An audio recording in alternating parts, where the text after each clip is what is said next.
네, 안녕하세요 여러분들. 저는 상명대학교 화학에너지공학과의 강사학 교수라고 합니다. 만나서 반갑습니다. 오늘 다룰 주제는 티백, 미세 플라스틱 논란에 대해서 원인도 알아보고 대책에 대해서도 한번 제시해보는 그런 시간을 가져보려고 합니다. 사실 제가 39번째 영상, 지난 영상 때 그 생수병, 페트병 안에 생수병에서 미세 플라스틱이 왜 나온지에 대해 설명드렸는데요. 근데 그 영상이 나오고 나서 정말 짧은 시간 내에 너무나 많은 메일과 뭐 댓글이든 저한테 개인적으로든 이렇게 질문이 너무 많이 들어와가지고 바로 이 주제입니다. 티백 미세 플라스틱이 나온다는 게 사실이냐? 그러니까 몇 년 전에 논란이 됐었잖아요. 그래서 아니면 지금은 해결됐는지, 또 뭐 최근에 어디서 안전하다고 하는데, 괜찮다고 하는데 그게 진짜인지 그런 문의가 많아서 오늘은 이 주제를 제가 선정하게 됐습니다. 그러면 한번 이거에 대해서 한번 살펴보도록 할게요. 이게 정확히 3년 전이었죠. 2019년에 막 논란이 됐었어요. 이 관련해서 미세 플라스틱이 나온다고 하니까 사람들이 너무 놀랐었는데, 특히 이런 티백 제품들이 공통점이 뭐냐면 일반적으로 건강식품으로 알려져 있어요. 건강식품. 그잖아요. 수많은 뭐 차 종류들, 차 하면 대부분 뭐 여러 가지 효과들이 있잖아요. 뭐 항산화 효과라든지. 그러다 보니까 이런 데서 건강식품이 알려졌다고 하는 곳에서 미세 플라스틱이 나온다고 하니까 우리는 그동안 찝찝했던 거죠. 불안도 했고. 그럼 차근차근 한번 살펴보겠습니다. 바로 시초가 바로 이겁니다. 그 티백에서 미세 플라스틱 시초는 바로 2019년에 나온 논문인데요. 그때 그 논문에서는 뭘 가지고 실험했냐면 이런 삼각 티백을 가지고 실험을 합니다. 보통 티백 하면 두 가지 종류가 있죠. 종이 티백이 있고 저런 삼각 티백이 있죠. 삼각 티백과 실험을 했더니 충격적인 결과가 나옵니다. 어떤 결과가 나오냐면 미세 플라스틱도 한 100억 이상 나오고, 그 다음에 나노 플라스틱, 일반적으로 나노 플라스틱이라면 이제 사이즈 작은 걸 의미합니다. 보통 1 마이크로미터 이하를 의미하고요. 아무튼 그런 아주 작은 사이즈가 또 35개 이상이 뭐 용출이 되더라. 그래서 전 세계가, 우리나라뿐만 아니라 전 세계가 충격에 휩싸였던 적이 있습니다. 그래서 이게 일파만파 퍼지면서 이제 우리나라 티백 업계에서도 엄청난 타격을 입었어요. 그래서 실제 매출이 급감했다고 알려져 있고 그 여파가 지금까지도 이어져 가고 있다고 합니다. 그럼 과연 이게 진짜인지 아닌지 살펴볼게요. 참고로 그래서 이 논문을 위해서 제가 한번 봤어요. 2019년에 논란이 됐을 때 사실 그때는 제 관심이 없어서 안 봤었는데 근데 최근에 제가 다시 한번 제대로 꼼꼼히 한번 봤습니다. 봤는데 뭘 봤냐면 혹시 실험적 오류는 있지 않을까 라는 약간 거기에 초점을 좀 봤어요. 왜냐면 이게 실험 혹시 이게 세팅을 잘못 설정하면 그걸 잘못 세팅한 데서 나온 결과를 가지고 잘못된 판단을 하는 경우가 있긴 있거든요. 그래서 혹시 실험적인 어떤 오류가 없는지 한번 되게 눈여겨봤는데 제가 못 찾았습니다. 실험적 오류를 못 찾았어요. 못 찾았다는 얘기는 결국은 이 결과를 신뢰할 수밖에 없는 거겠죠. 참고로 미리 말씀드리면 이건 캐나다 제품을 한 거기 때문에 우리나라 제품에 그대로 또 적용할 수는 없습니다. 미리 말씀드리면, 왜냐면 그 같은 소재여도 뭐 같은 플라스틱 소재여도 그 회사 제품마다 여러 가지 좀 그 지표가 달라요. 뭐냐면 뭐 평균 분자량이라든지 뭐 PDI 지수라고 해서 뭐 그런 거 수치도 되게 중요한데 그것도 다 다르기 때문에 똑같은 플라스틱이라 볼 수는 없습니다. 하지만 아무튼 이런 미세 플라스틱이 나왔다는 건 사실이니까 한번 우리는 좀 눈여겨볼 필요는 있죠. 자, 그럼 보도 자료를 잠깐 좀 살펴보려고 그래요. 이게 많은 국민들이 이제 불안해하다 보니까 2022년 3월, 그러니까 올해 초에 식약처에서 보도 자료를 냅니다. 물론 이제 여러 가지 실험을 통해서 나온 결과 가지고 이제 보도 자료를 내요. 그랬더니 보통 요약본에 이게 딱 나왔는데요. 보시면 여러분들이 보통 우리가 하루에 평균적으로 섭취하는 미세 플라스틱이 뭐 16.3개라고 합니다. 뭐 많진 않죠. 이것만 보면.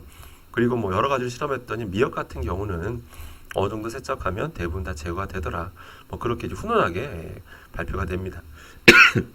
그래서 그 다음 문장이 또 중요한데 뭐라고 나오냐면 세계보건기구 WHO죠. 그때 2019년에 난리가 나고 나서 이제 거기서도 입장 발표를 합니다. 했더니 현재까지 나온 결과를 이제 종합해 보니까 미세 플라스틱의 유해 가능성에 대해서는 아직 신뢰성 있는 증거는 아직 없다. 미세 플라스틱은 사이즈가 크기 때문에 흡수되기 어렵다는 거죠. 그래서 우리가 음용수 중에서 미세 플라스틱에 따른 인체 유해 우려는 뭐 낮다라고 하면서 이제 발표를 했어요. 근데 문제는 뭐냐면 여기서 식약처 보도자료에서 빠졌는데요. 근데 세계보건기구에서조차도 미세 플라스틱 말고 아주 작은 크기, 나노 플라스틱 1 마이크로미터 이하에 대해서는 뭐라고 했냐면 알 수 없다라고 했어요. 알 수 없다. 그러니까 알 수 없다. 그러니까 나중에 위험성이 밝혀질 수도 있다. 또 물론 위험성이 안 밝혀질 수도 있겠지만 명확하게 지금 결론 낼 수 있는 게 없기 때문에 조심해야 된다라고 입장 발표를 합니다. 예, 당연히 저도 뭐 그렇게 생각하고요. 사이즈가 너무 작은 거에 대해서는 한 번쯤 우리가 다들 경각심을 가져야 되는 건 맞습니다. 아무튼 우리 이제 나노 플라스틱에 대해서도 좀 신경 써야 됩니다. 아무튼 이렇게 나왔는데요.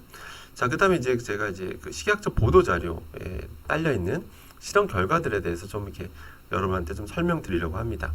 사실은 우리가 이 식약처 보도 자료 나오고 나면 보통 이제 다른 언론사에서도 그걸 가지고 또 보도를 하잖아요. 하면 보통 그 앞에 요약본만 가지고 이게 보도되는 경우가 참 많아요. 그래서 근데 요약본만 보면 되게 훈훈하잖아요, 그죠? 결과가 되게 훈훈해서 아 진짜 그냥 걱정 안 해도 되는구나 이렇게 생각할 수 있잖아요. 그래서 그게 사실인지 아닌지 제가 차근차근 설명드리겠습니다. 여러분들이 구글에서요 이미 여러분 검색 가능하시고요. 한번 읽어보시면 됩니다. 거기 있는 자료 그대로 갖고 온 겁니다. 미세 플라스틱 검출 수준에서 결과를 발표했는데 다양하게 실험을 했어요. 티백만 한 건 아니고 뭐 액상차, 탄산음료, 가을음료, 맥주, 간장, 벌꿀, 식염, 뭐 젓갈까지, 뭐 티백까지 다 이게 실험을 합니다. 다양한 걸 다 하려다 보니까 각 그 제품별로 품목수가 많진 않아요. 예, 뭐 탄산음료는 2개 품목을 했고요. 예, 여기 티백도 한 12개 정도만 실험을 했는데 뭐 검출 개수나 양 이런 거 보시면 뭐 티백에서도 보시면 예, 티백은 뭐 개수당 티백 개수 보시는 것처럼 숫자가 되게 작죠. 뭐 4개 정도니까. 아무튼 이렇게 나오고 보면 여러분들 보면 아 되게 훈훈하죠 결과가. 아 뭐 걱정할 필요 없네. 뭐 이렇게 생각하실 수 있습니다. 자, 그다음 또 어떤 내용이 나오냐면요. 보시면 이걸 좀 눈여겨 보셔야 됩니다. 자, 미세 플라스틱이 여기 결과를 보시면 어때요? 대부분 다 12개 품목을 실험했는데 거의 대부분 나왔잖아요. 그죠? 거의 대부분 미세 플라스틱이 나왔는데 그 플라스틱의 종류에 대해서 발표를 해요. 발표를 했는데 여기 보시면 잘 보셔야 됩니다. 제가 여러 종류에 다 설명드리고 싶은데 그렇게 하면 너무 영상이 길어질 것 같아서 요즘 영상 길어지면 잘 안 보시더라고요. 그래서 짧게 끊어야 되니까 짧게 티백만 좀 말씀드리겠습니다. 여기 보시면 12개 품목을 했다고 했는데 그 중에 미세 플라스틱이 거의 다 나왔고 이 파란색 22%는 폴리에틸렌 의미하고요. 그 다음에 여기 주황색이죠. 51%. 그러니까 나온 미세 플라스틱의 절반 정도는 이제 폴리프로필렌 PP라고 이제 발표를 했고요. 그 다음에 여기 노란색 있죠. 21%가 페트, PET라고 발표를 했습니다. 하늘색은 이제 여러 가지 기타 등등, 뭐 폴리염화 비닐, 뭐 폴리아미드 이렇게 이제 발표를 했죠. 그래서 이 결과를 보고 되게 여러분들이 좀 오해를 하기가 좀 쉬워요. 그러니까 왜 이렇게 실험했나 제가 생각을 해봤더니 이게 보니까 이 식약처에서 초점을 어디다 뒀냐면 그냥 식품 그 자체 내용물에 둔 것 같아요. 내용물에 대해서. 그러니까 뭐 맥주든 그렇고 간장, 벌꿀, 뭐 과일음료 그 내용물에 초점을 두니까 이런 식으로 실험을 한 거예요. 뭐 완전 잘못됐다고 볼 수는 없지만, 예. 근데 사실은 뭐가 문제냐면 내용물도 내용물이지만 사실 진짜 중요한 건 여과지죠. 여과지. 그러니까 티백만 놓고 봤을 때요. 실제 그 2019년에 그 캐나다 논문도요. 여과지를 문제 삼은 거예요. 여과지. 여과지도 거기서 문제했던 여과지가 PET 소재였고요. 그 외에 나일론이라는 소재였어요. 나일론 소재였어요. 여기 폴리아미드라고 나오죠. 여기 식약처에서 한 거. 폴리아미드를 뭐 일명 PA라고도 하고요. 다른 말로 나일론이라고도 합니다. 아시겠죠? 아무튼 이 여과지에서 미세 플라스틱이 나왔다는 거예요. 근데 여러분들 이 결과만 보면 식약처 결과만 보면 어떤 생각이 드세요? 예를 들어 볼게요. 12개 품목으로 식약처에서 실험을 했다고 그랬죠? 12개? 그럼 예를 들어서 이렇게 했어야죠. 6개 그 제품에서는 PET 여과지를 쓰더라. PET 여과지를 썼는데 그 중에서 몇 퍼센트가 나왔다. 또는 그 중에서 예를 들어서 두 개를 했다. 2개의 그 나일론 소재 가지고 해봤다. 했더니 2개 중에서 2개가 다 나오더라. 예, 그러면 PA 여과지에서 검출률 100%. 이렇게 얘기를 하는 게 맞죠. 그러니까 무슨 얘기냐? 여기 하늘색 조그맣게 나와 있다 보니까 이걸 보면 무슨 생각 드시냐면 이게 폴리아마이드인지도 명확히 나오지도 않고요. 기타 등등이 들어있기 때문에.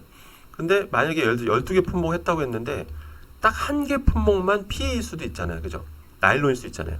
근데 거기서 만약에 거기서 나온 게 PA잖아요. 하나 나왔다면 검출 몇 프로예요? 검출 100%잖아요. 나일론 소재 썼다면 검출 100%. 굉장히 큰 결과, 의미 있는 결과죠. 검출 100%. 나일론 소재 쓴 건 다 100%더라. 그러니까 결론은 이렇게 소재별로 추가적인 실험이 이루어졌었어야만 했습니다. 근데 그게 결과 안 나오고 그냥 이렇게만 나와버리면 사실 많은 분들이 오해하기 좋죠. 예. 그 실제 이 결과를 보면 제 무슨 생각이 드냐면 딱 결론을 내릴 수 있는 게 12개 품목 상당수는요. 그냥 종이 여과지예요. 종이 여과지를 기반으로 한 실험이에요. 제가 봤을 때 종이 여과지. 종이 여과지 아까 뭔지 아시죠? 그러니까 문제가 됐던 그 삼각 여과지 있죠. 삼각 여과지. 플라스틱 소재로 많이 하는 그거에 대해서는 실제 실험 몇 개 안 했어요. 제가 보니까 몇 개 안 한 거 가지고 이제 미세 플라스틱 이렇게 나온다. 뭐 조금 나온다. 뭐 이렇게 결론된 거는 사실 좀 아쉬운 결과입니다. 조금 더 추가적인 보완 실험이 필요하다라고 볼 수 있겠습니다. 그래서 아무튼 요것만 그러니까 단순 보도자료 검색하신 것만 가지고 그냥 최근에 우리 식약처에서 괜찮다고 했으니까 괜찮구나 라고 생각하시면 안 되는 겁니다. 네. 자, 그러면 차근차근 다시 말씀드리면 실제로 지금 그리고 그 식약처 결과라고 하는 게 여러분들 뭐 미세 플라스틱 뭐 검출량 얼마 안 되니까 괜찮다 이렇게 했잖아요. 사실은 그 실험 결과가 여러분들 미세 플라스틱만 가지고서 실험한 겁니다. 거기서도 뭐라고 나오냐 보도자료에 20 마이크로미터 그러니까 20 마이크로미터 이상에 대해서 이상의 미세 플라스틱에 대해서만 검출 실험을 한 거예요. 그랬더니 뭐 적게 나온다 이거였거든요. 근데 지금 사회적으로 전 세계적으로 문제가 되고 있는 건 뭐죠? 아주 작은 크기 바로 나노 플라스틱이죠. 나노 플라스틱은 1 마이크로미터 이 아주 작은 사이즈.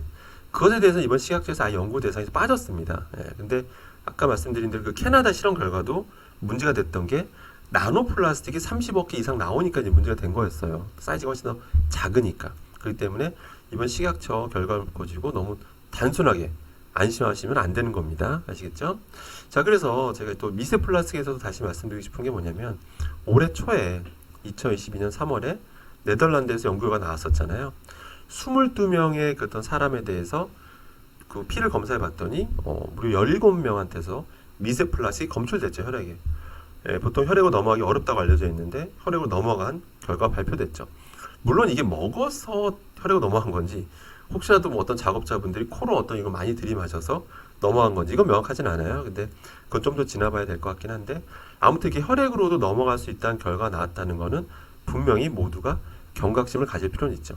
나중에 그게 어떤 또 우리 몸에 영향을 끼칠지는 오랜 시간에 걸쳐서 끼칠지는 그건 아직 결론 내릴 수 있는 게 없어요.